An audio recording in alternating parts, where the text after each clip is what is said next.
And we are on. Awoo! Yeah. Awooga. Hi there, everybody. I'm your Dungeon Master, Connor Mann. Welcome to episode 20 of Dice Dogs. With me, as always, is Ethan, playing Gesh, Vinn, playing Dhuur'in, Sophie, playing Ozla, the M, playing Fenkin Farwarin. We got Finn playing Nox, and we also have Finn playing Kira. That's two different people, by the way, not the same person. Yeah. That's two different No, people we're the same playing person. cats. So We're the same person. Hive mind. have you noticed how cat heavy this party is? Like, we got Nilo, we got Kira, and we got Nox. Caleb Widowgast would be proud. It's not enough cats. It's It's not a joke that I understand. I'm sorry. I tried to laugh anyway, but I don't know what you're I got a bunch of new dice. I went on vacation. I got a bunch of new dice. New dice! Jesus, that is quite a lot. I got a dice tray. Dice tray. Ooh, dice tray. Dice bag. I have a.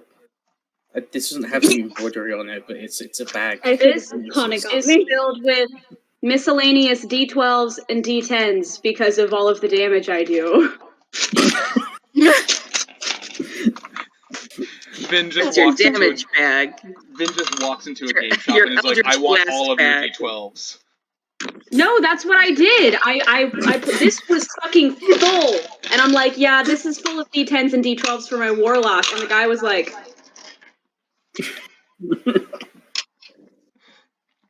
knows. tell me about this Warlock, and I'm like, oh, Oh, you know, Oh, nothing. you know, He just has a dragon boyfriend. Nothing serious. that's all. You know, Yeah. as one does. Anyway, It's a so little complicated right now. We're working through some of our issues. All right. So, before we begin, does anybody have any updates? Any housekeeping? well, I mean, we do have that one dislike on our last video, so I think we need to address this egregious attack on Yeah. on us. Yeah. So, I'm not. Fess up. Yeah. I mean, so yeah. I can't imagine. If whoever did that doesn't post in the comments saying that it was them and apologizing, we are never posting another video again.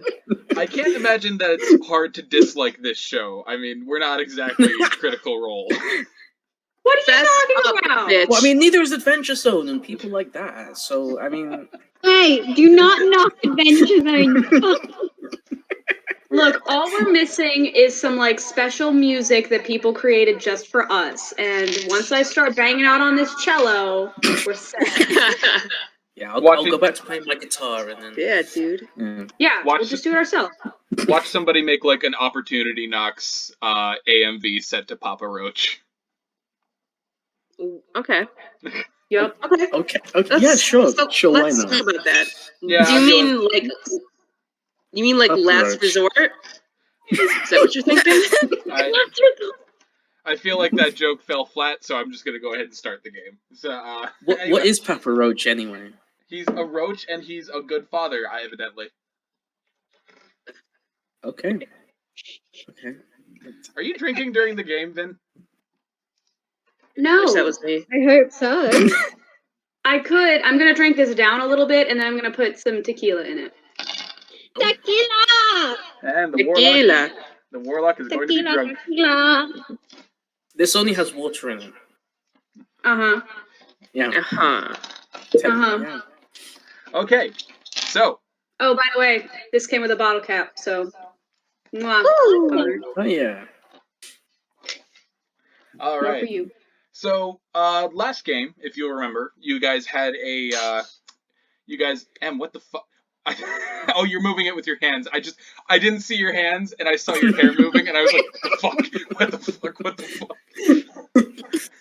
Well, you didn't know M was telekinetic? That was the most upsetting shit ever.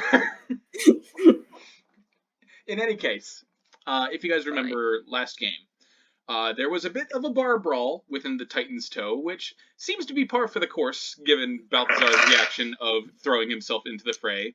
Ozla And winning. Ozla did eventually emerge the victor over a pile of bodies. Fenkin didn't fare much better. If you remember, somebody grabbed him by the face, shouted, "I'ma plant me a dumbass tree!" and slammed him into the floor. Yeah. I mean, he realized his dream. He always wanted to be a tree. Aww. But in any case, we find ourselves once again in the Titan's Toe, the traveling tavern of Balthasar the Fey-touched Firbolg. Try to say that 5 times fast. Furball? Huh? Balthasar the Fair-touched Firbolg. Balthasar the Fair-touched Firbolg. Balthasar the Fair-touched Firbolg. You said It's hard, right? It's hard. You almost did it. Balthasar Close. the Fair-touched Firbolg? Balthasar the Fair-touched Firbolg. I'm gonna call him a furball now instead of a furbolg. He's a furball. Oh, He's a furball. fuck. In any case, last we left off, everybody was going to their own designated rooms within the magical tavern, each one curated to their desires. Curated. Dhuur'in's was just a cave. Hey, Have you met Dhuur'in? I only had to rest for 4 hours. I just spent the rest just chilling in there.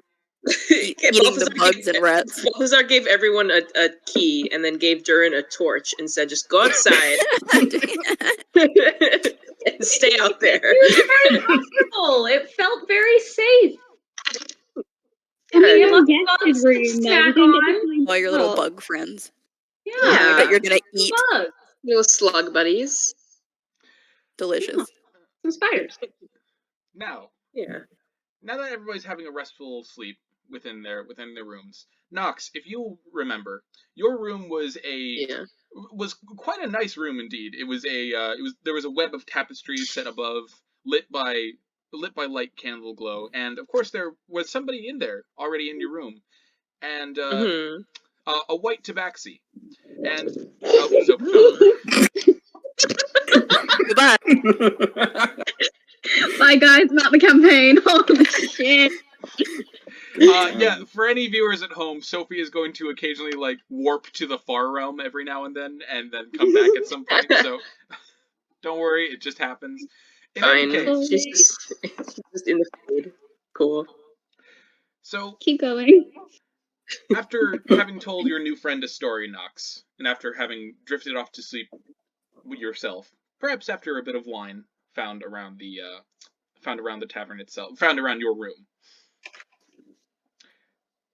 As you drift off to sleep, and as the night wears on, you awaken at some point. And when you do awaken, you find that not all is quite as it seems. Oh, good. Gone are the spicy scents of the exotic room that you were in. But something more familiar begins to take hold. The smell of fresh sea air, of cedar wood, the fur of more tabaxi. As you awaken, Nox, you stand up and you find that you seem quite a bit shorter than you were before. And as you turn to look into the mirror that is set beside you, you see that no longer are you a middle-aged tabaxi, but are indeed a child again.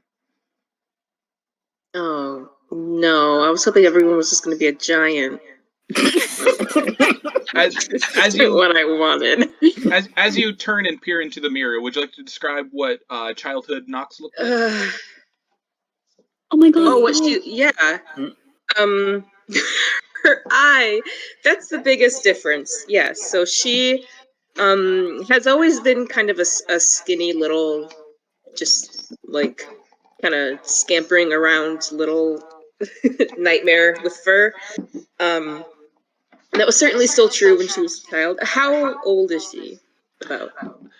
You say About roughly. about 5 in human years. Oh, so she's Itty baby. bitty. A baby. Yeah. I mean, A kitten. she's just a wee lad. Just a wee lass. baby. A wee Yeah, laugh. she A was wee very. boy. If you've ever seen, you know how kittens, when they're very young, they just kind of have. They always look kind of wet, like their fur is just always kind of like a little bit like clumped, just kind of. You don't really know what's going on, but it just kind of looks like they've hatched recently all the Yeah. time. So she's just kind of got these little you know, these little clumps and stringy bits of her fur that has straightened Stringy out bits. and gotten a lot neater when she got older. Yeah, the most notable difference is her eye, which is now unscarred and uncovered. She has 2 fully functioning golden eyes. A lot less of a kind of like unwell looking skeletalness, more of just like a this is a child sort of skeletalness. But yeah, she was pretty small when she was a baby, so it's a big change. All right. So, as you peer into the mirror and look at your child self, you step back and you look all around the room, and you recognize this as one of the many stops on your journey with your father.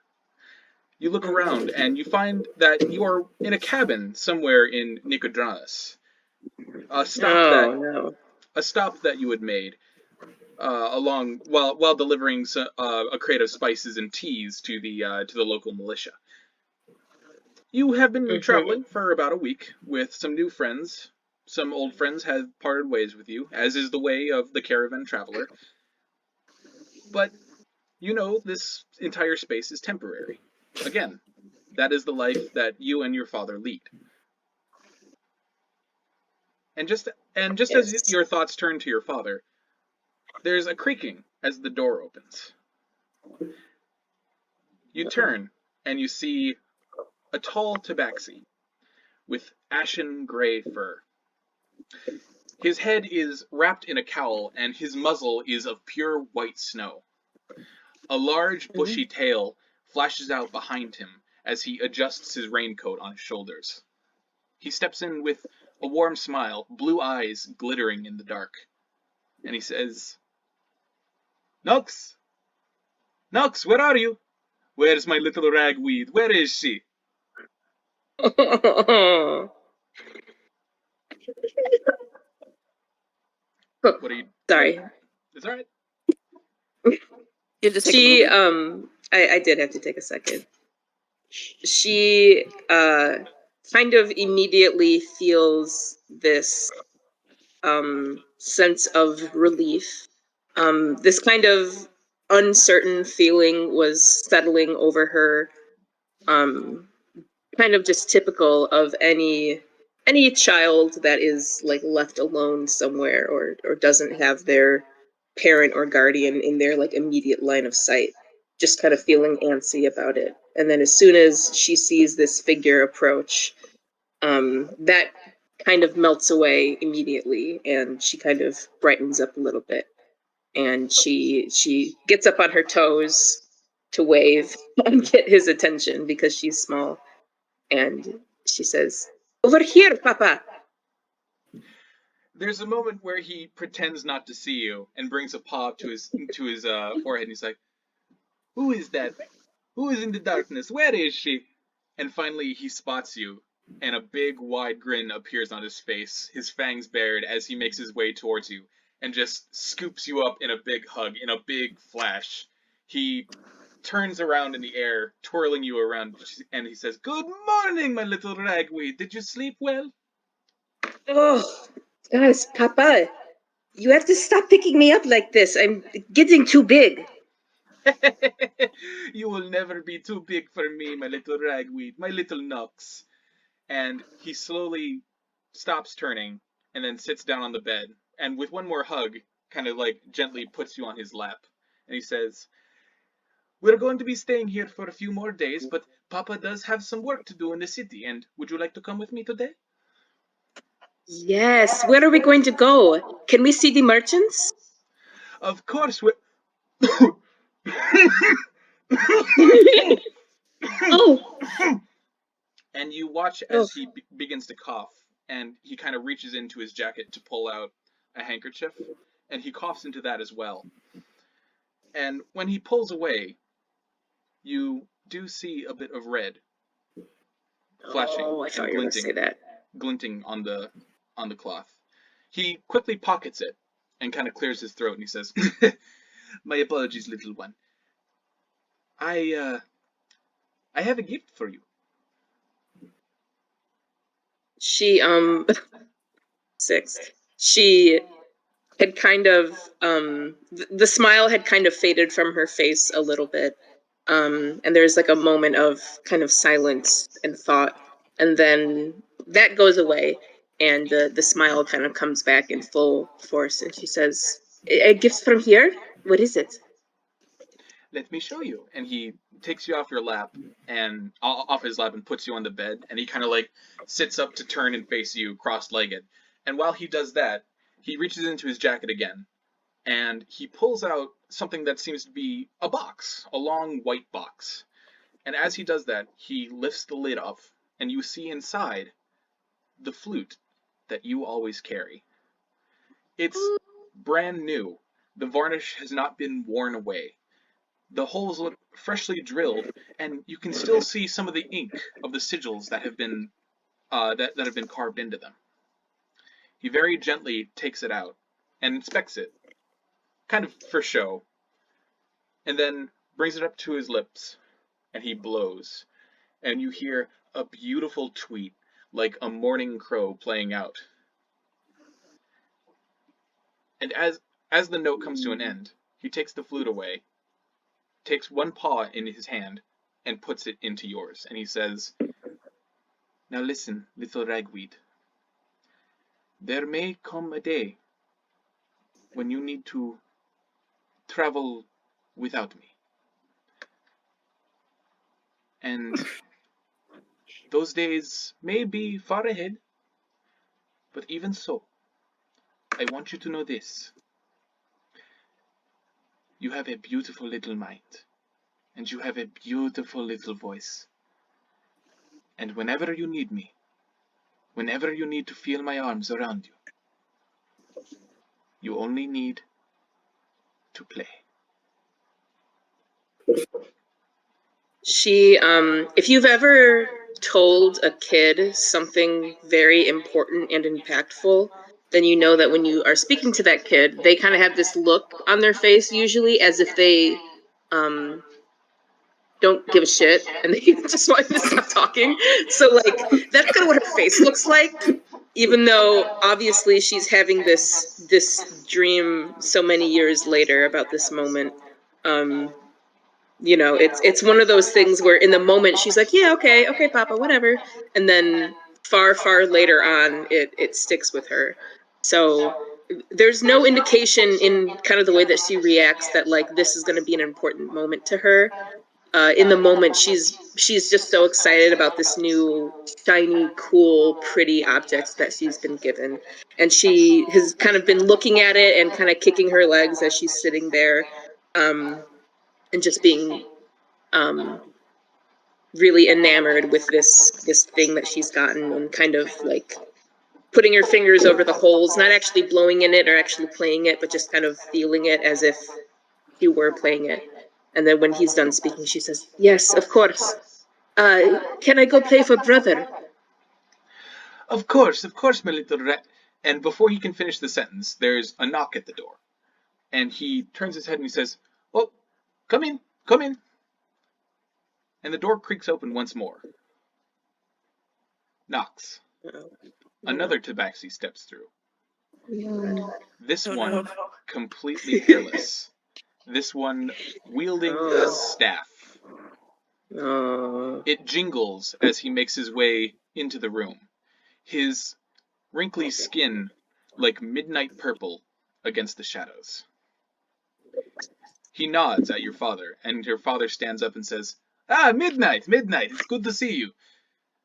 We have some business to attend to in the city, yes?" And Midnight nods his head. "We do indeed. We do indeed." And he looks at you, Nox, and he nods. She Nope, sorry, were you still going? Nope, No.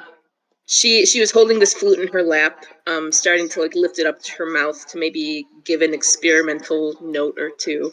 And at the stranger, she kind of initially has a sort of shy reaction, you know, to seeing an adult that she doesn't know.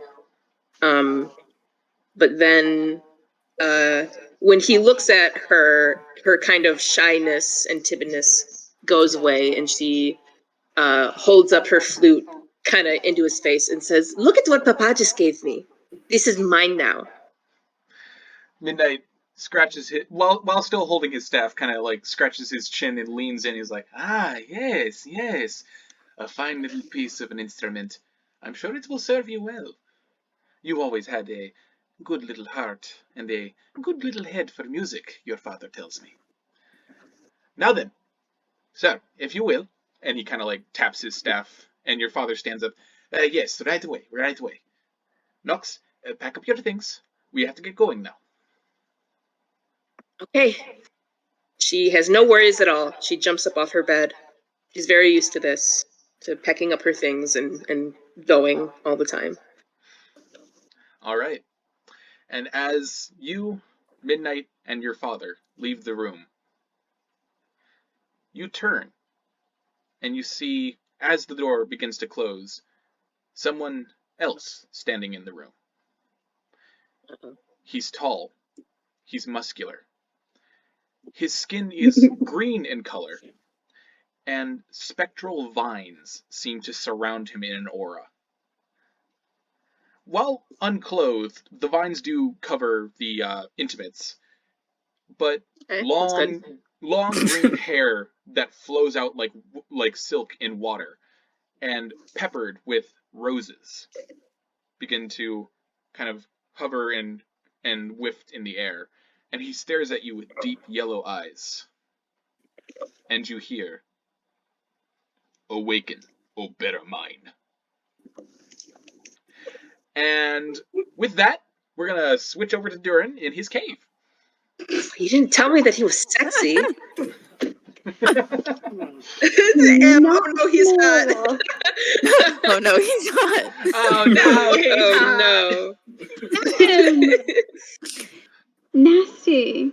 Meanwhile, Dhuur'in, you told me last game that instead of being fully asleep, you are instead in your elven trance. Is that correct? Yes, I am in my trance.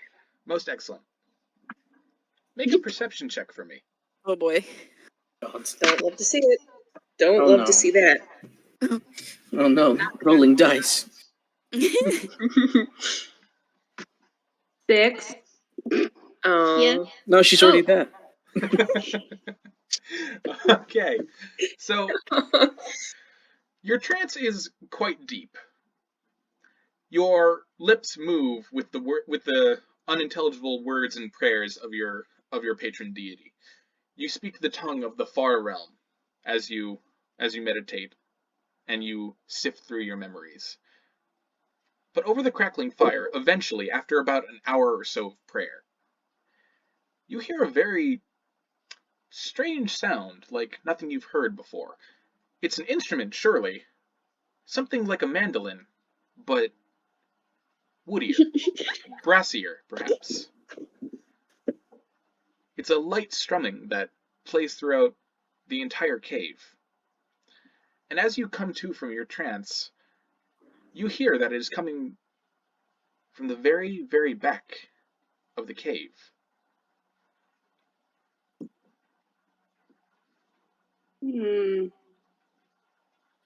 I peek my eyes open, and I can see very far in darkness. Am I able to see very far in this darkness? You are, yes. And as you peer down the tunnel, you see it does kind of cut off eventually about 120 feet away, because that's how far your dark vision goes. But you can see that, almost like a candle in a very dark room, there seems to be a light at the very end of the tunnel. I will get up and bring my staff with me and walk very quietly towards the light. As you walk, there's the sound of dripping water in the cave and of things scuttling about in the night that even you can't quite see. You hear a rat squeaking somewhere in the distance. The only sound that echoes just louder than the strumming happens to be your footsteps as you make your way across the rock, stumbling a bit, but eventually able to righten yourself as you get used to traveling through a cavern like this once again. It has been some time. You've been traveling with new friends under the sunlight and on paved ground for some time. But your body does eventually remember how to walk in these caves, taking long striding steps over jagged stone, feeling across the walls for natural turns and sways. And as you approach the light, the strumming grows louder and louder. Not like piercingly loud, but just as loud as it would normally be as you approach a regular instrument being played. You also seem to find that as you get closer, the walls become drier. The air becomes warmer. And you hear the crackling sound of a fire. You approach it, and it does indeed seem to be a campfire that comes into view as you walk further and further towards the light. And near the fire, sitting cross-legged, with a long leather rawhide coat sitting against the stone, there is a man.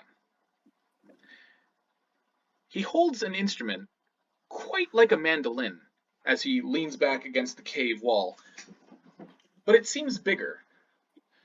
The end of the instrument, the big round part that's usually a pear shape of a mandolin, this seems to be more like an 8 kind of shape.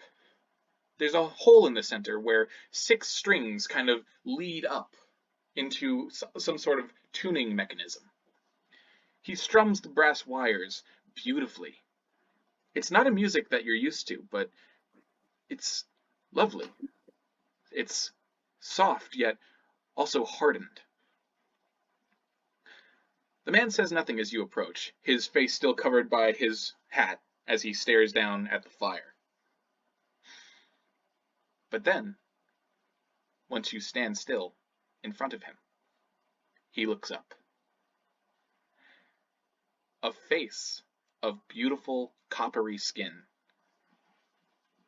2 ears pointed, a black beard and a black mustache, and eyes that burn like star fire. Well, howdy. Why don't you sit a spell? Seems you've been walking quite a bit. I look back towards where my little green fire was. Do I still see it from here? You can still see it in the distance, yes. And as you look at the fire, there's a whispering in your ears.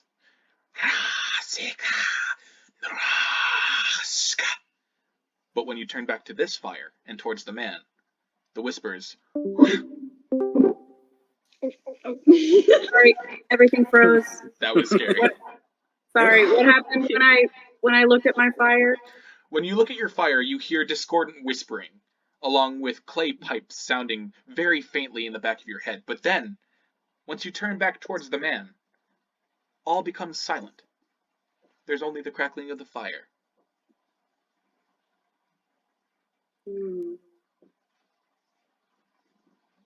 I do not sit, but I do approach the fire. I look down at him and tell him, I know you. I suppose you do. Hang on, bacon's already is ready. And he leans forward and grabs a pan off the fire, and you see that 4 strips of meat have been sizzling on a cast iron pan. He kind of gives it a shake and he says, "Yeah, there we go. Don't want it too crisp, but you want it a little chewy.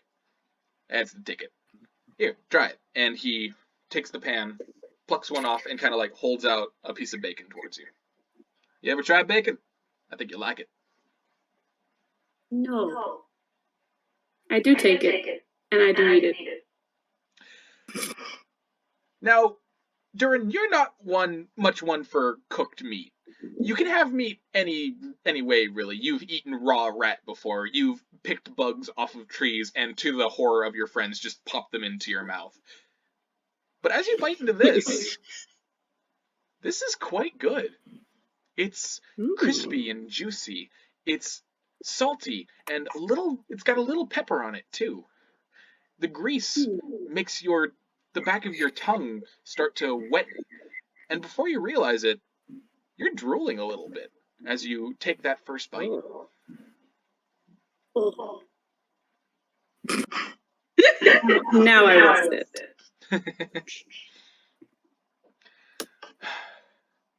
So, what brings you here, partner?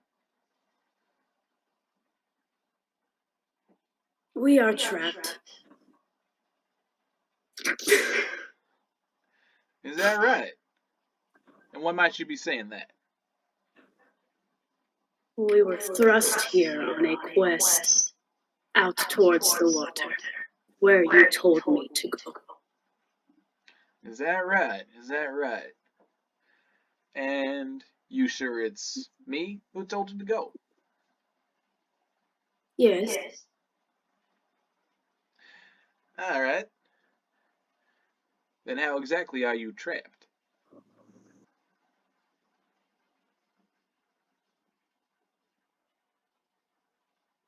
How are you here?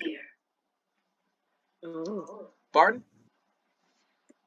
How are you here with me now? Oh, partner. Long as the sun's shining, I've always been with you. Oh. Now, tell me again why you think you're trapped.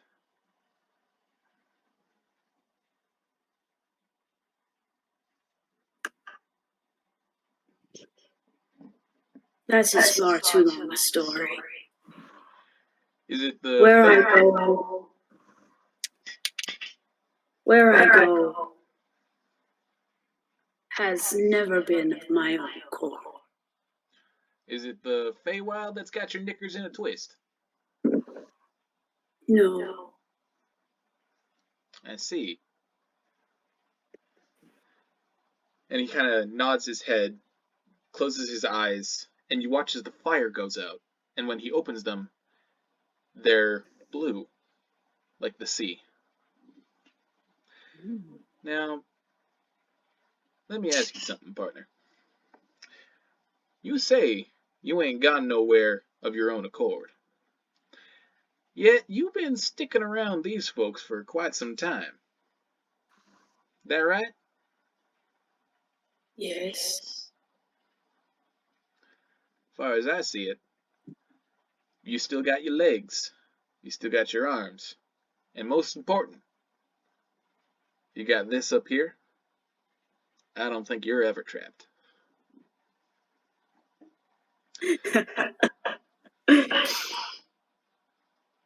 You have seen inside of this. Oh yeah, it's a madhouse up there, partner. I know. So let me ask you something. You say you're trapped, and that nothing goes of your own accord. Yet, you keep praying to something that ain't talking back. You keep praying to something that keeps you up at night. Something that scares you. Now, you could walk away, you could. But you don't. Spin a yarn for me, friend. Why don't you tell me about that? Another long story. I don't think we're pressed for time.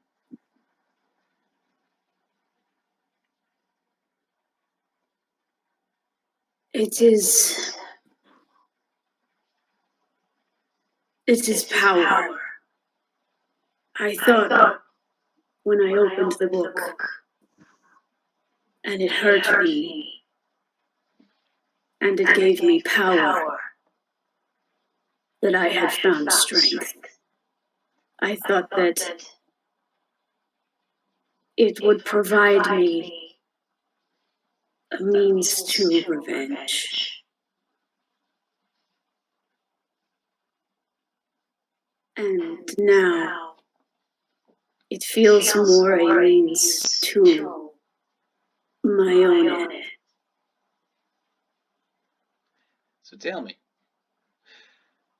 if your tool for revenge is just going to leave you as poisoned as this,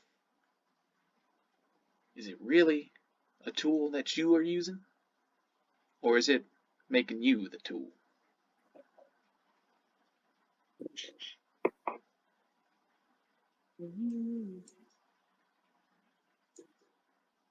I don't know. I think you do.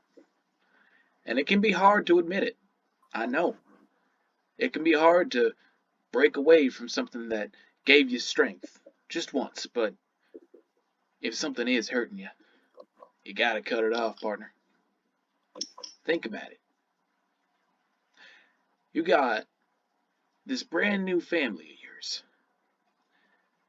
Don't you think that they're a wee bit stronger than whatever you've been throwing around? Think about that little one. Think about the big blue one splitting trees with his fists. I'm just putting it out there, partner. There's lots of different kinds of strength. But you don't gotta put your pit in the one that's making you feel like this. There's always a choice. And like I said, as long as you got this, you ain't never trapped. And as long as you got them, they can always help you out. And you? What about me? You will help me? That's up to you, partner. Let me ask you something. What's my name? Door. That's right. Now, what's my other name? Sunslinger. Radio, partner. Now listen. Unlike that tentacled fella that's swimming around in your head, I'm gonna give you some time to think about it. I'm gonna give you a choice. I ain't gonna force you into anything. That's not who I am. But if you ever want to sample another kind of strength, and if you really want to tear it to that old lady of yours, then all you gotta do is reach into the sun. Oh, and by the way, you should probably drink some more water. And as soon as he snaps your fingers, you break out of your trance and you're back in front of your fire.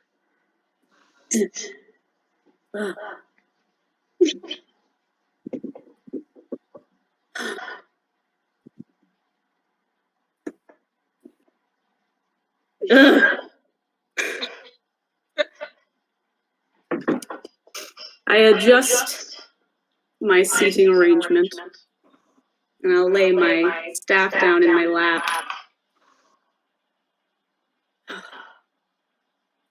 And then I will get up and leave. All right. So, with that, morning starts to shine over the horizon of the Feywild, which is a strange sight to behold. The air today seems to be a bit greener, and it tastes of mint. And the sun, instead of being yellow, seems to be shining a strange blue color. But as you all awaken from your respective rooms, you can all feel the natural morning start to glow throughout, and you make your way out of the rooms that you've been given. Nox, when you wake up, you find that the Tabaxi woman isn't there. And Fenkin, the room you awaken in seems to be a lovely open-air gazebo of sorts, set into a tree. The base is a marble color, and dried leaves skitter across the surface in the morning breeze. There's a stairway that spirals down the trunk and leads to a doorway at the bottom that you can see, but Nilo sits curled up next to you in your hammock.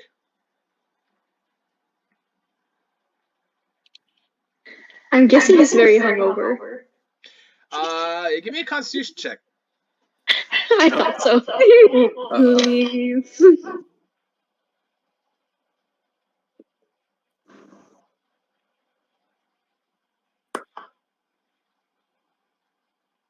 9. Yeah, you wake up and it feels like something is trying to crawl out of your skull. He blinks his eyes open slowly, and I'm guessing there's like sunshine already since it's sort of outside-ish. Yes, you're in a forest of deciduous trees, and there is indeed sunshine. Regular looking sunshine that's glowing down on you. Which is fucking hurts him. So he opens his eyes and he's like, where? Fuck. And then he sits up and he looks around with uttermost confusion, and his brain hurts so bad that he can't even make sense of what's going on where he is, and he doesn't really remember what happened last night. So he just kind of looks around, and his immediate thought is like, where is everyone? Where am I? And then he stares at Nilo as if Nilo could make sense of the situation for him.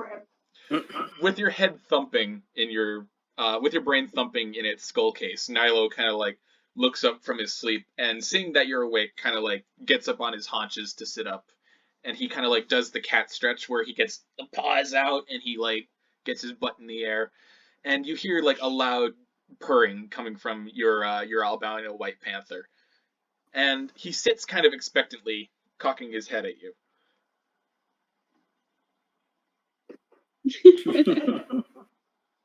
He blinks at him for a long time, and then he looks around for a bit, and he's like, did I die?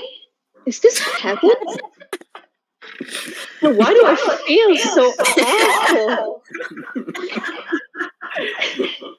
And then he gets up, and I'm guessing he's kind of like wobbly and feeling heavy and nauseous, and he's just kind of stumbling and leaning against one of the walls or whatever he can lean against. He's like, oh.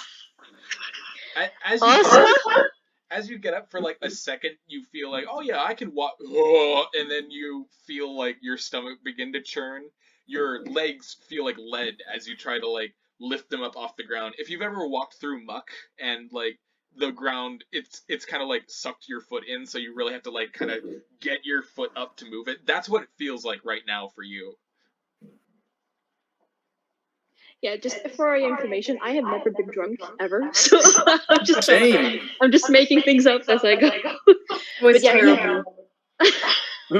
Yeah, I'm not missing anything, am I? So yeah, he's like wobbling and he feels awful, and he's like, oh, this is what the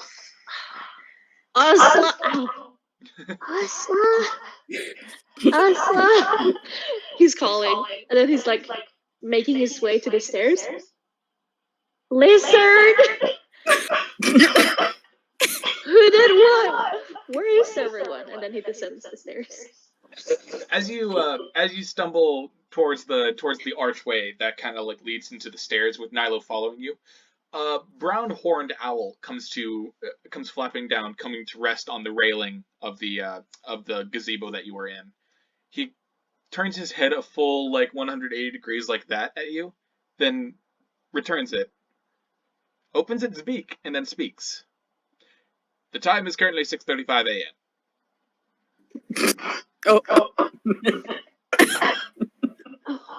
How peculiar. And then he reaches out to try and like touch the owl. As you like poke him in the cheek, he lets you do it for a second, and then you hear, "Please stop doing that." Sorry. Where is this place?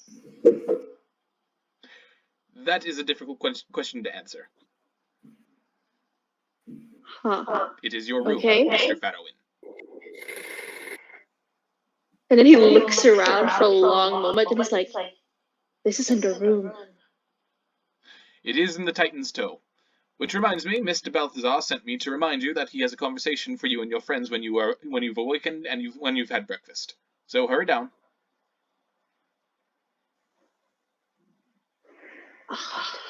My head hurts way too much for this. And then he just like ignores the owl and exits the room. And to see, he opens the door expecting nothing. And yeah. All right.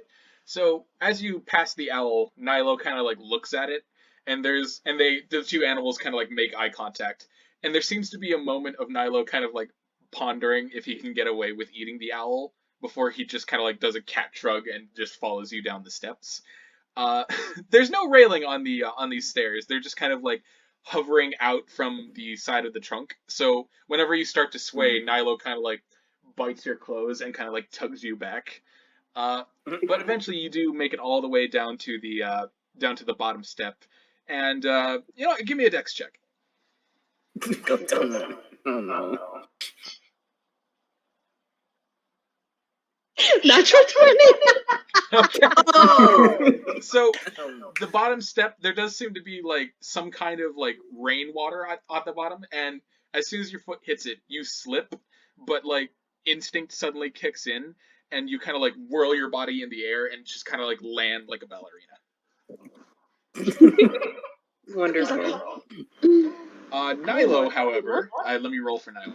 Oh no. Oh no. Oh, Nilo. Another natural 20, right? No.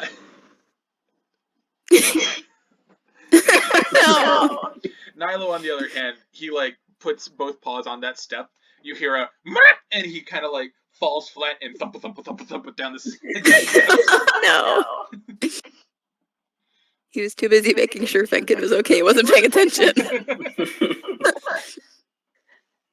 He just stares. He's too shocked to move. He's like, nah. And then he like flinches for every like thump. He's like, are you okay?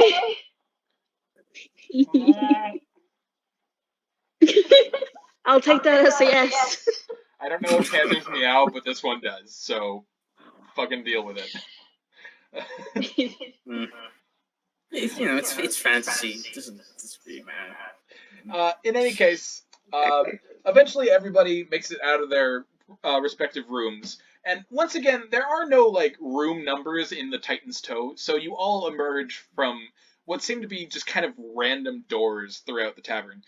Gesh, as you step out, you seem to have come out of some kind of broom closet. Dhuur'in, you find that you've made your way out of the ladies' bathroom. Ozla, you open your door and escape the bed ship, and you're suddenly tumbling down from a hatch in the ceiling, landing in a chair. And you kind of like land in a chair at a table. Just in time for everybody else to kind of like come down the stairs or around hallways, and eventually you all see Ozla sitting at a table, and it seems like you guys are currently the only ones awake, as there doesn't seem to be anybody at the bar either. The tavern itself is completely empty and strangely clean and in an incredible state of repair for a place that was almost torn apart by a bar fight.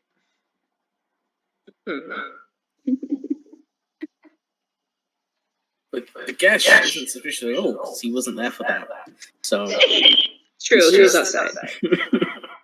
Fenkin doesn't remember it, so he's just like, Ozzy's gonna look at the others and go, good morning, Slowpoke, come on. can you lower your voice? No, we can't. Don't be Shut up, you overgrown lizard! Ugh. I'm not even gonna make you guys make perception checks. You can tell that Fenkin is hung the fuck over. It is very obvious. He's wobbling and like leaning to the table, and as he tries to sit down on a chair, he's groaning and he's like, I pat Fenkin's back. he shoots him a glare.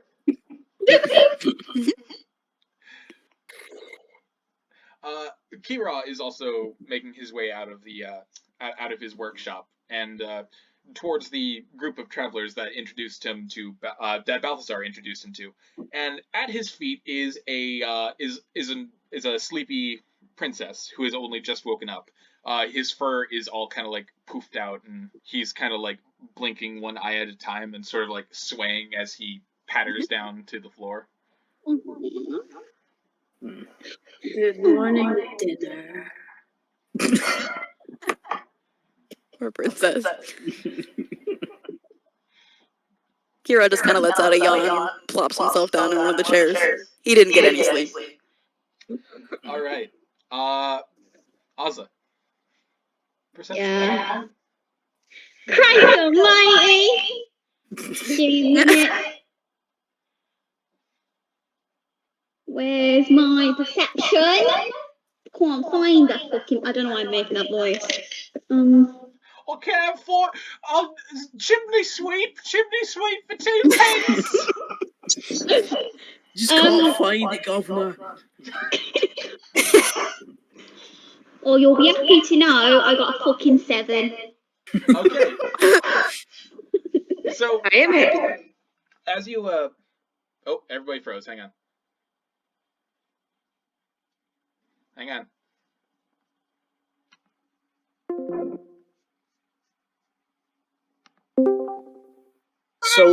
So, and then a meteorite struck. I mean, Yeah, everybody froze for a second. Everybody. oh, well, I mean, nothing happened to me, so I. All right. We actually all died. In any case, Ozla, you watch as rubbing the sleep out of your eyes. You watch as like Princess hops up onto a chair and kind of like scrabbles onto the table as he normally does, having trouble getting his weighty butt up onto the table before he's able to like swing a raccoon foot around and just kind of haul himself up. And in that moment, you see something glint on his back amidst the fur.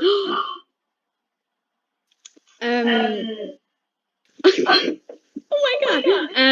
I was just gonna like reach forward and like pull him up a bit more by his little hands, like trying to drag him off the edge of a cliff. And then she like her head tilts and she just lifts him up, like, you know, if you're like looking at the underside or something. And she's like, "Hang on a minute, give me a 12." So, still sleepy but compliant, Princess is like, all right, and he kind of like stands up best he can and kind of like turns. And Ozla, as you take a closer look, you kind of like brush the fur aside. Now,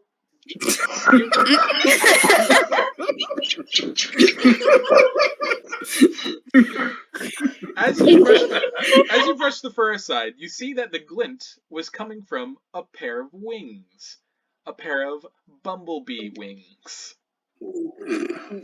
He's been touched. That is not what I thought it was gonna be. Oh my god! I don't know how to react. Oh my god! She pushes it back.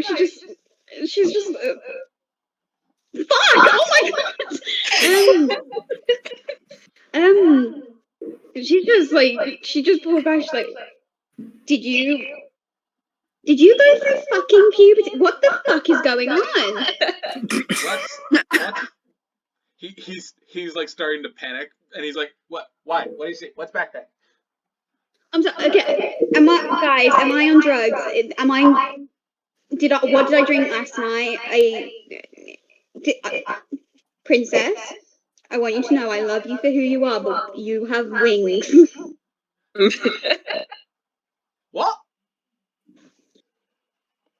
wings on your back.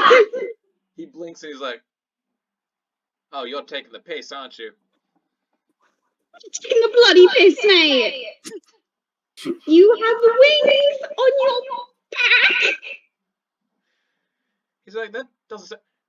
Nox, is she right? Is she fucking with me? Oz spins it around. Yeah. Nox is just like in the middle of like drinking something, and she just like kind of like holds up a finger as she finishes her sip, and then she puts her cup down and cranes her neck, leans a bit to see, and says, "Oh, would you look at that? Yes, you do." Is this normal for raccoons? And he kind of, you finally let him go, and he's kind of like, "What the fuck? What? What happened to me?" Puberty. He spins to look at Dhuur'in, and his little raccoon eyes glare. You. It is not me. It is a symptom of this place. First you try to blow me up, and then you put wings on my back. I do not have that magic. You don't think they work, do you? Wait, come here. I feel like even She's if like they do, waving. he's too fat to even lift himself off the ground. He like paws over to you, Nox. When he comes over, she takes one of the wings like between her fingers and she pulls on it a little bit to see if it comes off. Ow. Okay, that hurts. Don't do that. Oh, it's really stuck on there. Oh wow, look at that. No shit, it's stuck on there. Can you shut up?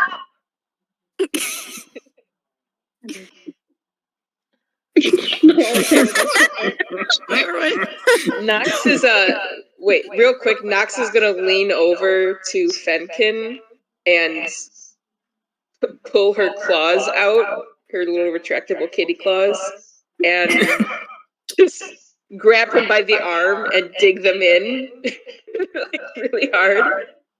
Just What like, the fuck? there. Now you have something to think about other than how much your head hurts. Oh, I'm gonna shoot you right between your little eyes. By this time, Princess, very much upset, spins around at Kira and says, "I want an arm without wings! What'd you do to me?" Hey, don't look at me. I didn't do anything. They weren't there when you went to sleep. Oh no, shit, they weren't there when I went to sleep. I told you, it is a symptom of this place. It can change you. Wonder if Balthasar knows something about this. It can talk. Maybe it's not raccoon at all. Maybe it's a bumblebee in a raccoon suit. That's not what I meant. What did you mean then? Well, maybe he is it, they, whatever. He's fine. Okay. It can talk. Ouch. Maybe he's not a raccoon at all. No, I'm a raccoon. Look, I'm just as freaked out as you guys are. Wait. Hold on. Do they work? Hang on, I can feel him. Hang on. And he kind of like moves his shoulders, and he kind of looks at you all and he says, "Okay. Someone get ready to catch me if this doesn't work." Running start.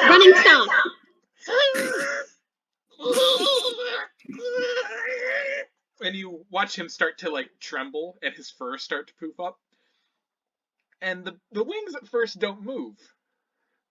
But suddenly there's a zzz, zzz, zzz, zzz, zzz, like a lawnmower being started up. Lawnmower? And finally buzz, they start to like flap, and you watch as his back skin starts to like come up a little bit, and it's almost like he's being picked up by a string that's been like wrapped around his tummy. But you watch as this fat little raccoon finally starts to hover up into the air an inch, then another inch, and then a foot with his like feet just kind of like dangling down while these little wings beat for their lives. And he's looking around like, I'm doing it! I'm doing it! I'm doing it! And he kind of like starts turning in the air. Oh fuck! I don't know how to. I don't know how to stop this. You see something new every day. I hate this place. By the way, the way he's flying, it's not so much flying as it is like a helicopter. It's more like hovering, like the cursory. I was gonna say the cursory first experiments with a helicopter type device. Yeah, I was gonna say this is an RC helicopter that doesn't Lost really the work. remote. Yeah. And it's like Someone sat on the remote. The remote's like permanently like torqued to the left, so he's just kind of like spinning in the Just air. spinning in circles. He like hovers a little too close to Kira's face, and Kira, you get a face full of raccoon butt before he's able to like kind of lean forward and kind of like go Gotta the other pat him direction. away. Gotta Smack him away. Just gotta push him. Yeah. You push him and Get he's out like, of here. And by this time, Nilo, who just had his chin on the table and was kind of sleeping, Oh, his no. eyes are perked wide open, and he's like watching, and you all watch as like the slits of his eyes like go from just little slits to like full black. And Princess also sees this, and he's like, "No, wait, hang on," and then Nilo gets off the table, starts patting around while watching him, and Princess is just like, "Okay, guys, someone help! Control him! Control him!" And you just watch as like Nilo starts to follow Princess around, taking like cursory little jumps with Princess screaming the entire time. And it's by this time Shannara appears, making her way out of the hallway. She's still dressed in that yellow dress of hers, and she seems to be carrying under her arm a silver plate. And she says, "Oh, it's good to see everybody awake. Well, I'll get some breakfast on the griddle then." Can you explain this? Yeah, please. What happened Please here? explain what the hell this is right now. Explain what? And she kind of like looks at what's happening, and she stops and she's like, "Feywild." That's not. That's her. told you. Does anyone have a very large fly swatter? I often Ozla has a hammer. Ozla, as he drifts away, you hear Princess say, "Don't let her swat me!" Shannara kind of like scratches her chin. She's like, "That's very curious. When you stay in the Feywild for far too long, it does have a tendency to adapt you to its own devices. It seems it's perhaps works a bit faster on, no offense, dear, lower life forms." And he's like, "None taken!" as he starts to like float away a little more. Is there any way to move this bar of this faster? I would rather not be turned into anything else. "Oh, we're making our way. We're making our way there, dude. Don't you worry. In fact, we should be there by the end of the day." Wonderful. Wait, you said lower life forms? Ozla, are you okay?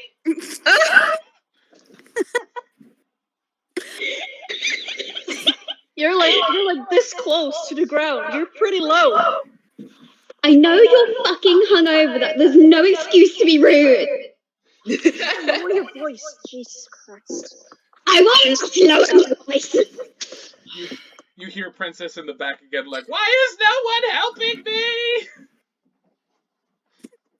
Also was laughing. I mean, you gotta figure out how to use those wings eventually. Oh my god, you're so Trial and error. loud. Nilo, stop.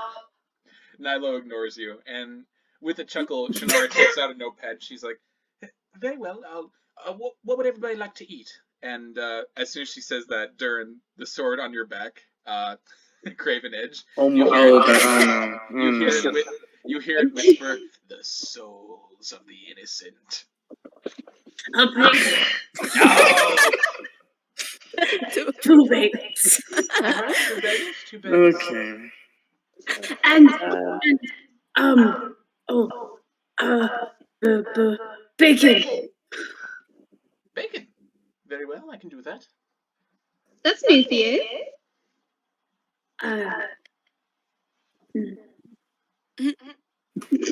It's nice to see you eating well then. Kira just kind of waves his hand. He's like, oh, the usual. Right away, dear. And, Miss Ozla, Mr. Gesh, what would you like?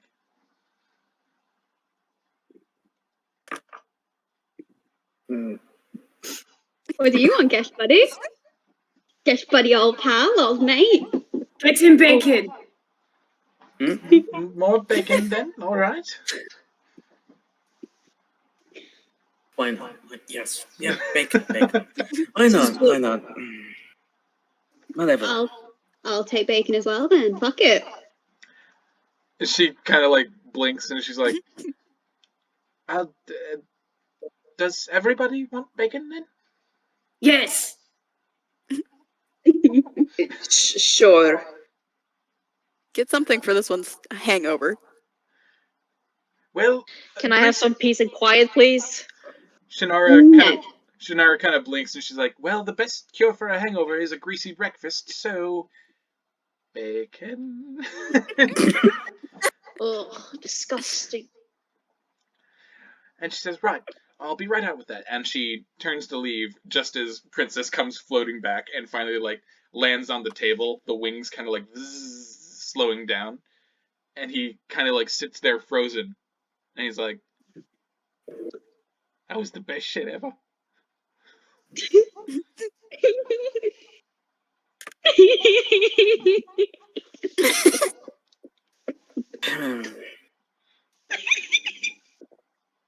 you good?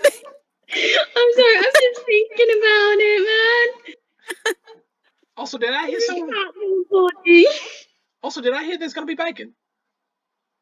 Yeah, a lot of it apparently. Oh, fuck yeah!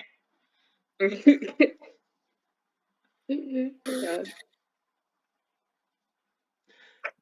Craven Edge once more. I hunger. Yeah, me too. Yeah, me too. Yeah.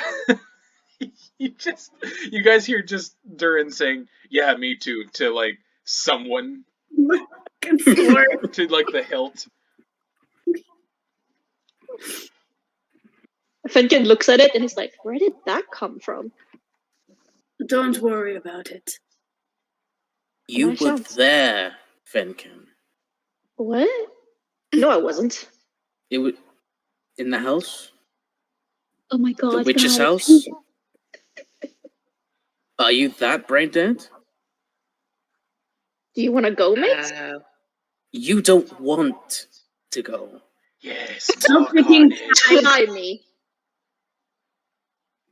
Fight. No. You hear And Craven then I'll Edge. ride down from... And then Gesh picks up his staff and just boom on the top of his head. I swear! And does he have water? Does he have anything to drink? There have been cups of coffee kind of set out, but Ooh, Craven Edge whispers in your head again, Dhuur'in, give me to the blue one. Give me to the one who brings carnage. No. Fuck you. Fuck you! Fenkin is so angry, like rubbing his head, and as he's rolling anger, he just like shoots a glare at Kira and be like, who the fuck are you? Don't worry about it. I'm nobody. Just pretend I'm not here. I'm just here watching. I'm just here for the show. By the way, Ozla, did you keep the Borgub plushie with you? Yes, I didn't. I was gonna ask about it. Like, did I get to keep it or not? Okay, so I'll just assume that you just kind of have it. Don't hurt me. Would Don't she tempt have? me. Would she have it like clipped to her belt or something, or like in her pack? It would be clipped. It would be clipped to her belt. He's just in a little bag with just the head poking out. Yeah, Nox, as the big blue one and the twink are having their fight, and as Dhuur'in is shouting at his sword, you kind of turn to see Ozla banging her fist on the table like fight, fight, fight, and while she does that, you see something jostling on her belt, and you immediately recognize what appears to be a felty version of the goblin you once traveled with. That's horrifying. She like just openly stares at it for a good 10 seconds of silence and critical judgment, and then she waves her hand in front of Ozla's face to get her attention, and then points at it, and she says, "What the hell is that?"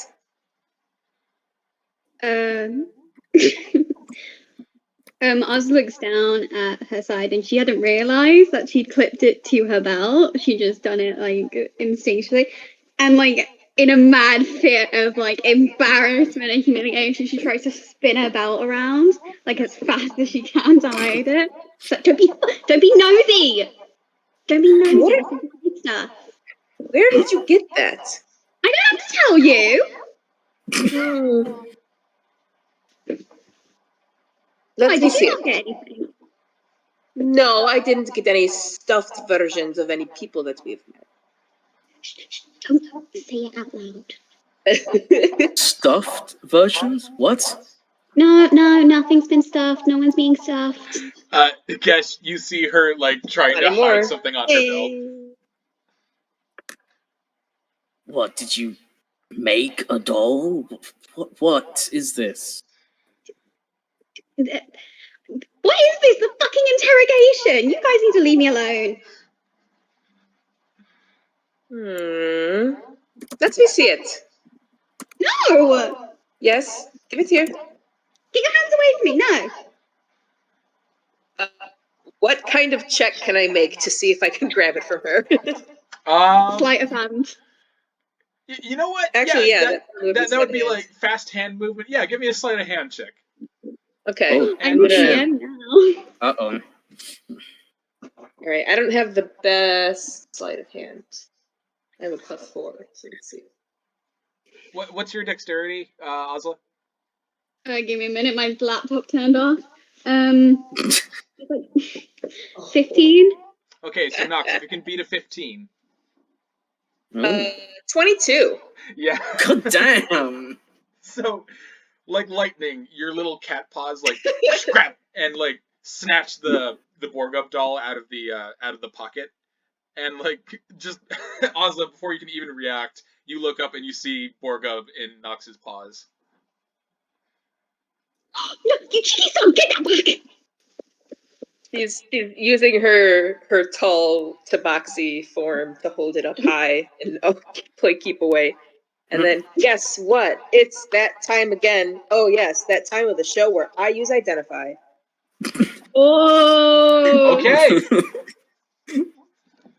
I want to make sure this isn't literally Borgub who's been turned into a stuffed thing, because that was my first thought, was that it's actually him. Okay. Can you imagine? It's over. So you She's cast fuck. So you cast Identify with a low hum as Ozla kind of jumps up to try and grab it. But as you open your eyes to the magical weave and you look at the doll, it's a fucking doll. Boring. The least interesting thing she's ever looked at. Yeah, Gesh, after seeing this, he's leaned back, his arms crossed, and he goes, "Did you miss him that much?" I don't. No. It was just there. It was just there. It was just there. So, did anyone else get small, tiny, plushy versions of people, or is that just an Ozla thing? I don't know. Maybe Dhuur'in got one of you. I did. Oh. But you didn't. No. I spoke of him, with someone. With who? You had someone in your... With the man who wields the gun. Oh, The man who wields the gun. From The the other- book that I read to you. Oh. He's... Huh. He What spoke of you as well.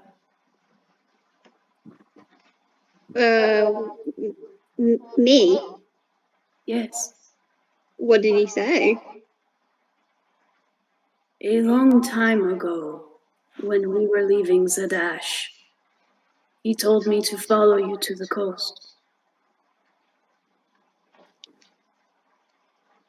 That's fucking creepy. Yes. I mean, I'm glad he did, because then you wouldn't be here with us, would you? No. Craven and Edge. you, little one, would be.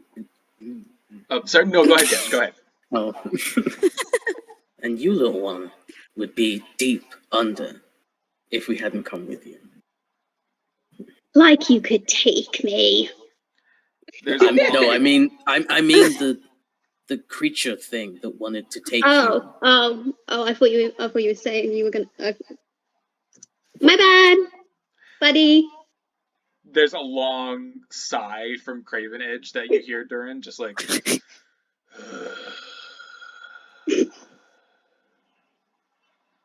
I look at Kira. You make things. Kira's ears perk up and he looks over. Yeah, you could say that. Can you break things? What?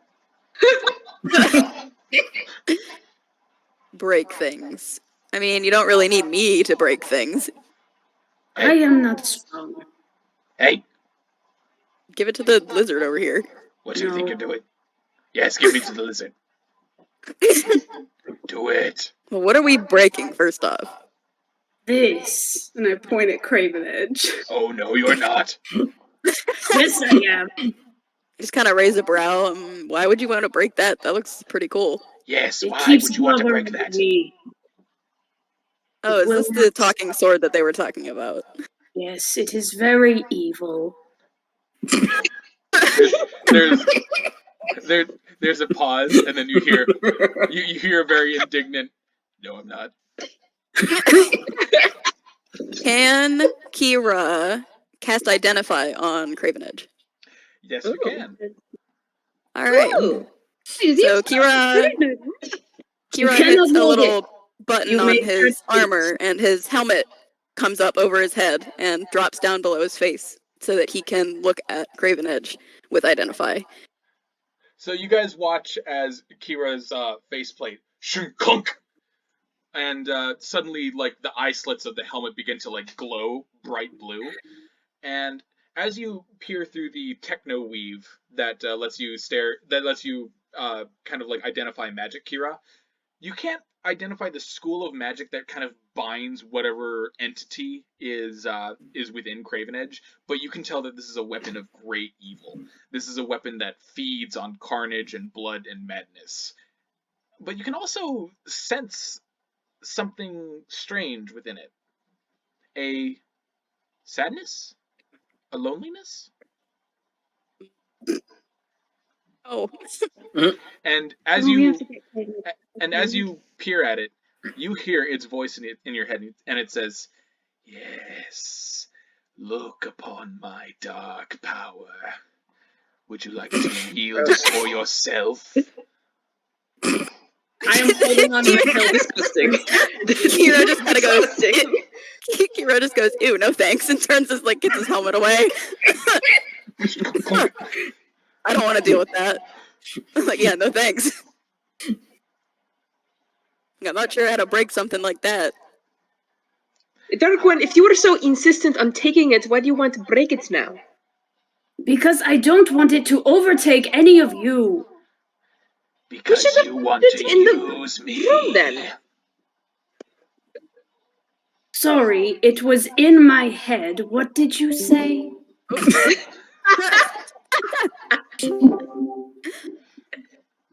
I just, we took it all this way. It's apparently been saying who knows what to you this whole time. Probably trying to subtly influence you with its own dark powers. Maybe it already has. And now you're just going to destroy it. I don't even see... Ugh, whatever. But that's clearly a good thing. If it had taken control, Dhuur'in wouldn't want to destroy it. Takes control of me, you can easily kill me. I don't want this, and I curse about it in Undercommon, to hurt anyone else. Yes, you do. Let I me don't. Don't fucking interrupt me. Shut up!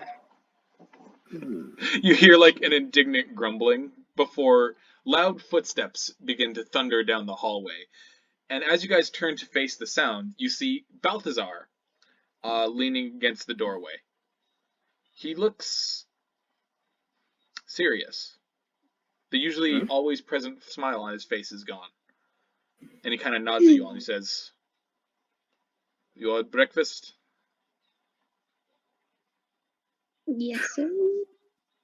It didn't arrive. Yeah, the Shannara hasn't brought breakfast yet. We're waiting for our bacon. Yes. All right. Waiting for a bacon. Very well. You can eat it after. Follow. We need to talk. There's no one else here. Why can't we talk here? If you think there is no one else here, then you do not know the Feywild very well, my friend. Ugh. The Feywild is always I hate listening. this fucking... I hate this dimensions. It's okay, Gesh. You'll get used to it. Shut up. Shut up. At this point, Shannara rounds the corner with like a mountain of bacon on a platter. And she sees Balthasar, smiles, but sees the look on his face and the smile drops and she's like, "Oh, very well. Come along, everybody." And she and Balthasar turn to head down the hallway. Kira stands and scoops up Princess and follows after. I look longingly at the pile of bacon. As it disappears. Pulls out through the hands. You hear Craven Edge say, "You too know hunger." Of course I do!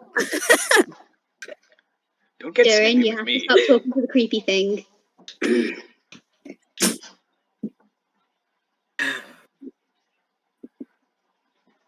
So are you guys following Balthasar and Shannara? Like, he kind of, I glance back. I'm like, come on, let's go. It took our bacon! Get up and go. Yeah, we're not gonna get bacon if we don't go, so we need to go. I like to think that Dhuur'in's only following for the bacon. And his Yeah, bagels. I'm like very Don't forget about his bagels. trying to like. Yeah, it's like a cartoon where a character like smells something really good and they start like floating and You can following see the the scent waves. Yeah. Please! You can He's like behind. floating. My glidey steps definitely help like Yeah. the illusion. All right. So Balthasar and Shannara lead you towards the down the hallway, and eventually they stop at a wall. And Balthasar steps up, knocks 3 times on it, and you watch as the wall begins to like part as a secret passageway starts to open in the wall. And he kind of like lumbers in, making sure his horns don't hit the top, and Shannara follows close behind. And eventually, you guys are led to a simple room covered in a red carpeting from both floor to wall to ceiling. And you see that it's lit by a torch sconce. Nox, it's very similar to the room you had, except it's missing all the exotic spices and the pillows and the tapestries and whatnot. Yeah. But there seems to be a table in the center, with several chairs, and Balthasar takes a seat. Before he takes a seat, Balthasar pulls out a chair for his wife, and Shannara sits down, setting the plate of bacon in the center of the table. And Balthasar also sits and kind of like clasps his hands together, and he says, "Now, we must discuss the man in midnight clad." down and take a handful of bacon.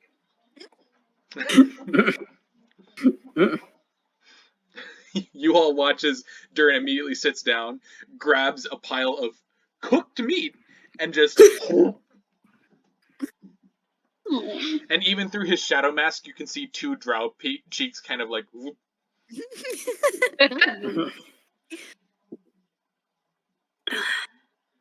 What's everybody else doing? Looking in disgust, I assume. Fenkin is trying to not throw up. I think I was just gonna follow his example and stuff bacon in her mouth as well. Oh god damn it. I set Princess down on a chair, I grab some and I hand some to him before eating some as well. He takes a strip, and it's just like, you know how in cartoons where they have like a long piece of food, they'll just like... It's essentially that.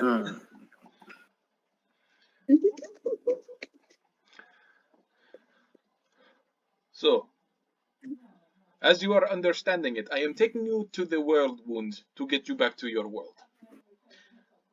And you have agreed to kill a man for me. I understand this is a particularly difficult task to undertake, so I do appreciate... No, it's not. Not really. No, not It's really. killing people. We kill lots of people for far less. Sometimes just because we feel like it. It's really no big deal. Then I am knowing that I hired the right people for the job. Now But after we kill this... No, go ahead, yeah. After we kill this man in Midnight Cloud, how are you going to know? I will know.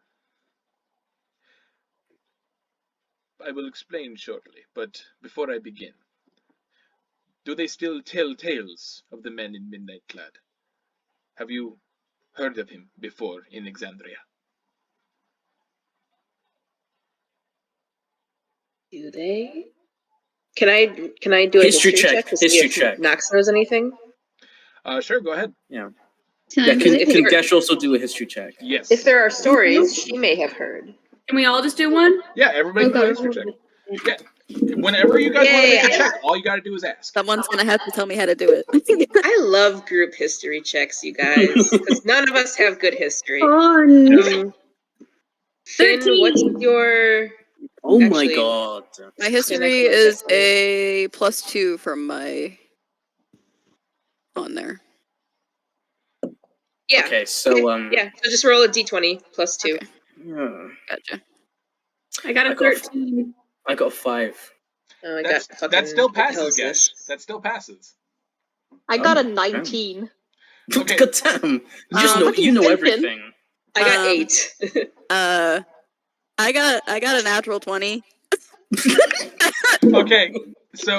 I mean, I live on the street, so I hear everything. Alright. He knows shit. He is in the know. So, Kira, you know this story already. Balthasar has told it to you before. But you don't have the same context that everybody does. Everybody else, you remember the words that Midnight the Tabaxi said as the portal closed. We will meet again in Midnight Glad. Bastard. Little shithead. Nox, motherfucker. Recalling this, waves at Balthasar and says, "We have heard, but tell us what he means to you." I see. Then you will know that he was once a man, but is now something darker.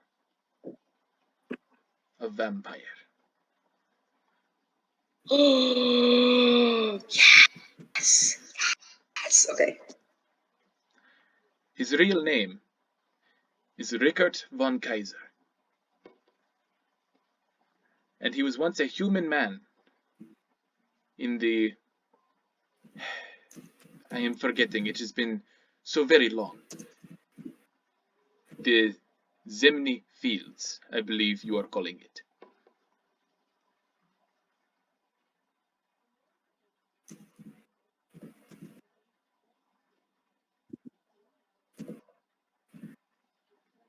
But The man that sent us here, he spoke of Midnight Clad.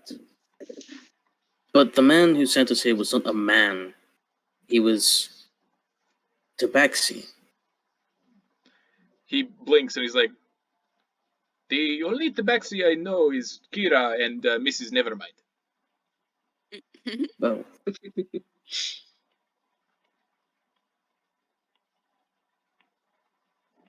Any change? What midnight are you speaking of? The cat one. The man in midnight clad that I know is no cat. As I said, he is a vampire. And he is also a slaver. One who held me captive for 10 years of my life. And as he says that, Shannara reaches out and like touches his big hand, and she says, "Darling, you don't have to. No, it's all right." And you watch as Balthasar stands up and begins to unbutton his shirt, and he takes it off, revealing just the rippling muscle of his furball physique. damn it.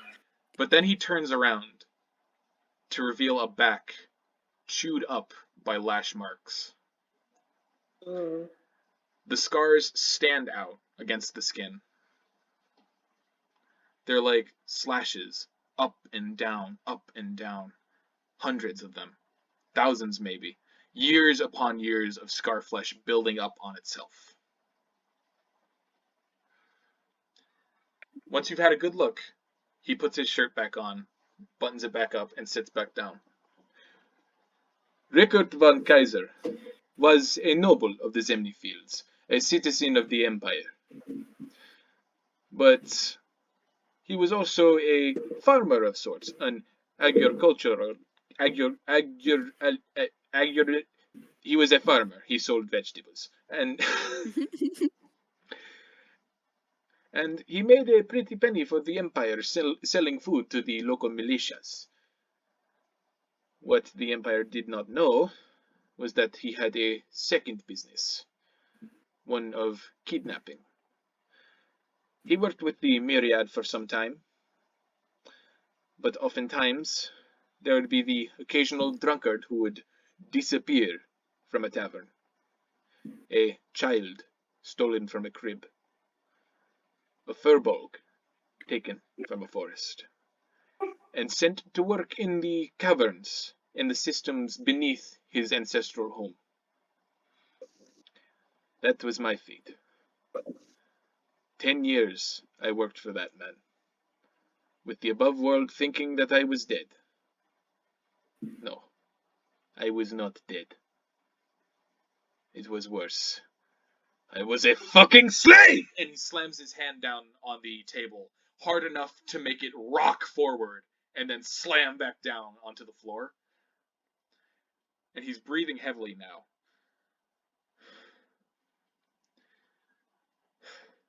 My apologies. Yes, the man in midnight clad, Rickert von Kaiser. He's a scoundrel. He's a monster, hiding among the people of the Empire. I do not know when he became a vampire. I only know that one day he started coming down into the caverns while we were working, and he would pick one or two of us out, and we would never see them again. That is, until we received our rations for the week, and we found a very strange, dry meat among them. Shannara reaches over and touches his fist again, and he nods at her. She looks very concerned. This is long ago, but I do eventually escape with the help of my Shannara. He looks at her, and they both smile. She brought me to her home in the Feywild. After hearing my prayers for freedom, It seems like whenever you pray to a god, perhaps a god is not the only thing listening, eh? Lucky for me, my spring blossom came instead. And for a moment, this seems almost impossible because Shannara is this frail-looking woman. She's not, like, sickly or anything, but this sounds like she broke into a noble's house, heavily guarded, and that's holding a secret slave operation. How could a woman like her rescue a man like Balthasar? Magic. Insight check. I mean, you figure that she's from the Feywild. She's probably got magic on her side more than we can understand. That's probably how that happened. Is there a check we can do? What was that, Ozla? No, that was me. Is there a check that we can do to... I don't know. Is there a check that we can do to see what it is? You can cast Identify. You can. Fenkin's got some stuff he can do as a ranger. I can what? You've got that primal awareness thing. Isn't that only for like beasts and stuff? No, you can also see like Fey and stuff. Nara's a fucking bear.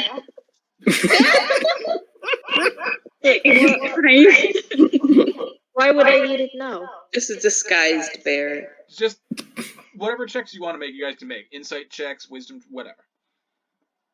When Balthasar got serious and started talking about his past, Dhuur'in also got very serious. He sat very straight in his chair, put his hands in his lap. His attention is raptured.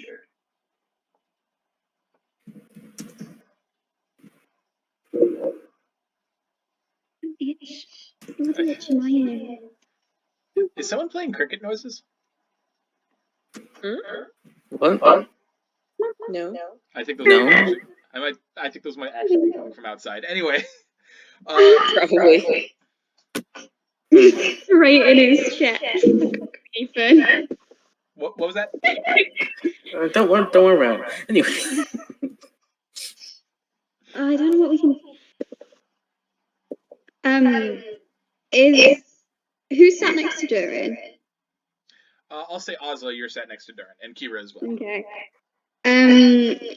Oz is gonna, if she can fucking reach, she's gonna try and lean over and put her hand on Dhuur'in's neck, and just try and comfort him. She knows some measure of what's going on. At least like she has an idea. But then she's gonna look at Balthasar and say, how did? Sorry, this sounds really rude of me, but how did you get him out? Balthasar grins, and he looks at Shannara and says, "Spring Blossom, show them." And Shannara stands up. She clasps her hands, and you guys watch as she suddenly starts to glow a bright orange color. And she glows more and more and more until it's blinding, and you all have to look away. But when the glow finally dissipates, Shannara no longer stands before you.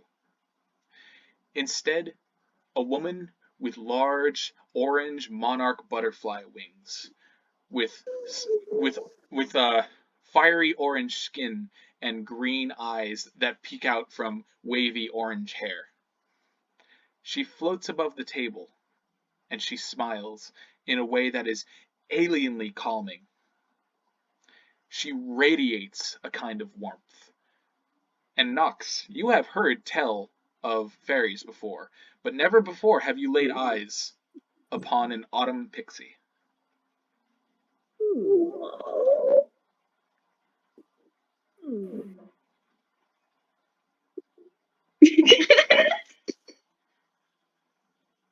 Finn?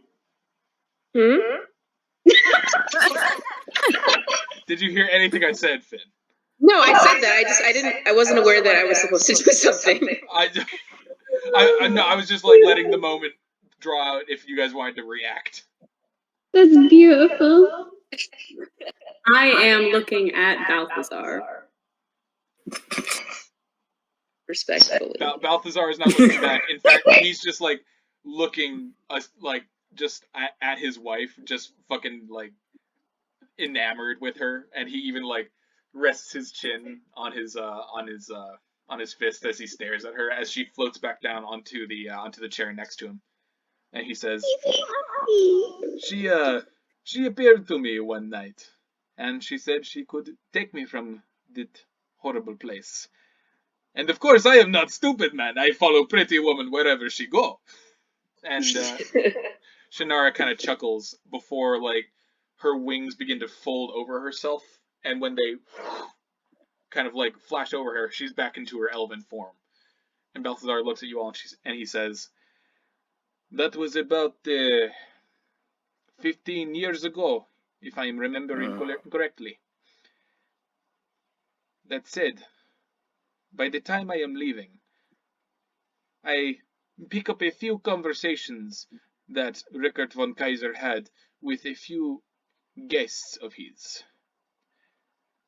I do not remember all of it, and I do not remember their names, but evidently my old master was doing business with... what was it called?" And he looks at Shannara, and Shannara says, "I believe they refer to themselves as the Drowned, dear." Great. Thank you, Ozla. Thank you. And Balthasar nods his head. He's like, "Ah, yes, the Drowned. From what I am understanding, my master wanted to join these Drowned. For what reason, I do not know. And I don't really care. All I know is I want him staked. And I want him dead." He will be. Craven Edge on your back. "Yes, slaughter." I ignore it. Is a stake is all we need? I've not exactly killed many vampires. No. If you go towards him with this stake, you will die. You will absolutely die. No. You are going to be needing much more than that. And what exactly will we need? I am not so sure how one goes about killing a master vampire, but I am assuming, like most things, if you cut off the head, it usually stops flapping about. Can I make an Arcana check? You may I know how to kill a vampire, but... you may make an Arcana check. Well, I got a 1, so never mind. You heard... You start... You think vampires shine in the sunlight because they're dark skin. You only know the colours. You start thinking about how to kill a vampire, and then you think about beheading, and then you think about bees, and you think about princess, and your mind kind of drifts before you're like, what were we talking about? I'm consumed with rage. I can't think properly. But Right. yes. All I am asking for you is to do your best. It will be done. Excellent. I will know when he is dead, when the scars on my back stop tingling. That's been a day I've been looking forward to every single night, when the back stops itching. And I know that you are the group who can do the scratching, if you are knowing what I am saying. Right. And, okay, so where exactly is this master vampire? I am assuming that he will be wherever these drowned individuals might be. By the time we left, Shannara sort of immolated the entire compound and burnt it all to dust. And Shannara kind of blushes and is like, "I was a bit peeved, yes." Fucking brilliant! It's a shame this was 15 years ago. Hold on, before we say anything else, what are you talking about? What? then Gesh bonks him on the head with the staff again. This man is taking us back to Exandria, and our repayment is killing his master. Oh. Okay, I'm in. Now, you are saying you know another man in Midnight Clad? No. There was one who spoke of Midnight Clad, who wished to meet with us again. Clearly, they work for this past master of yours. He took a friend of ours when we got put here. Yes, a blacksmith. I see. Well, my master did often go by the man in Midnight Clad, as pretentious as he was. Perhaps somebody else stole the signature name when they thought him dead? Perhaps? You know that he's not dead. When somebody is your master, when somebody keeps you like a dog on a leash, you know when they are still alive. Because you feel I get up and I start pacing the room. Oh, you've set him off now. Oh.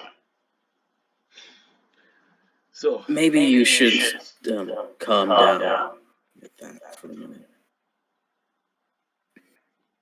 I keep pacing. Oh, give yourself to the anger. Oh. Join the dark side. I ignore the sword. You pace for a little bit, and Craven Edge is just like, stop ignoring me. I know you can hear me.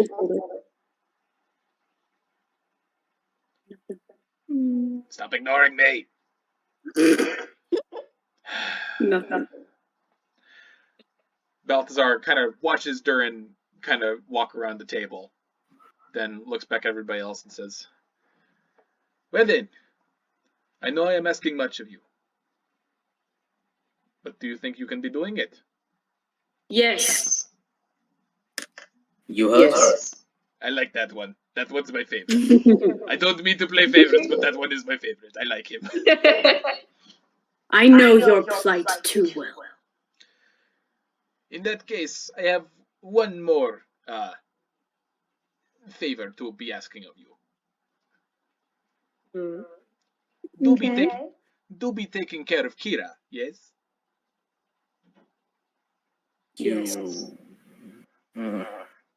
Kiro just kind of scratches his jaw, and he's just like, well, I guess I'll be sticking around with you guys for a little bit. I am We don't promising. have I am promising him that I am taking him back to Alexandria as well, but I do not have a means of taking care of him after he is gone, so I leave him in your hands. Our hands aren't capable ones.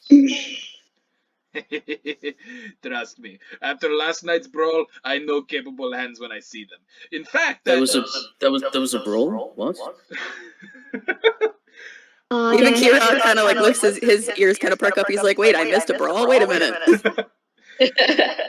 And suddenly, as Balthasar opens his mouth to say something else, the door to the chamber suddenly blasts open, and with a loud bang, and you all turn your heads to look, and you see lumbering inside the upright bear, this time in like green robes, and he's kind of like wandering in, and he's adjusting his glasses, and he's like, oh dear, I'm so sorry to interrupt, Mr. Balthasar, I'm so sorry, but we have an emergency. And Balthasar says, what is it?